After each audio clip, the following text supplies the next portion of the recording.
ఆ తర్వాత టెస్టులు చేస్తే రోహిత్ రెడ్డితో పాటు చాలామంది మాజీ ప్రజాప్రతినిధులు పాజిటివ్గా రావడము తలకం చూస్తున్న విషయం.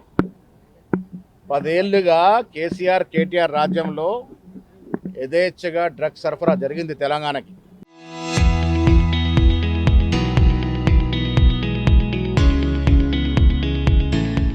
యువతరం చాలా పాడైంది. మాలాంటి వాళ్ళం కొడుకుల్ని చిన్నపిల్లలుగా చూసుకోవాల్సిన పరిస్థితులు ఏర్పడతా ఉన్నాయి. అందుకే రేవంత్ రెడ్డి గారు ముఖ్యమంత్రి అయిన తర్వాత కట్టుదిట్టమైన చర్యలు తీసుకొని కట్టడి చేస్తూ వస్తూ ఉన్నాం. 10 ఏళ్లుగా పాడైనటువంటి కల్చర్ని కంట్రోల్ చేసే పరిస్థితిలో కాంగ్రెస్ ప్రభుత్వం చర్యలు తీసుకున్న భాగంగానే నిన్న ఈగల్ టీంకి వారు దొరకడం జరిగింది.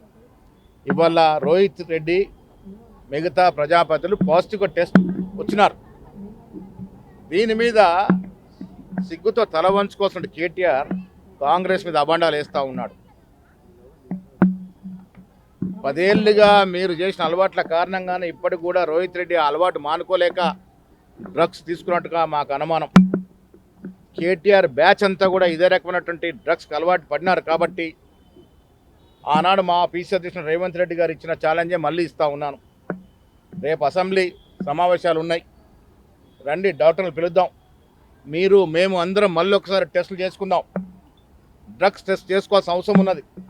మీ బ్యాచ్ అంతా కూడా ఇలాంటి అలవాట్లకు లోనై ఇలాంటి అసాంఘిక కార్యక్రమాలు చేస్తూ ఉన్నారు. కాబట్టి మాకు తీవ్రంగా అనుమానాలు ఉన్నాయి. కాబట్టి రేపు అసెంబ్లీలో డాక్టర్స్ పిలిపించి అసెంబ్లీ సాక్షిగా అందరం కూడా టెస్టులు చేసుకుందాం.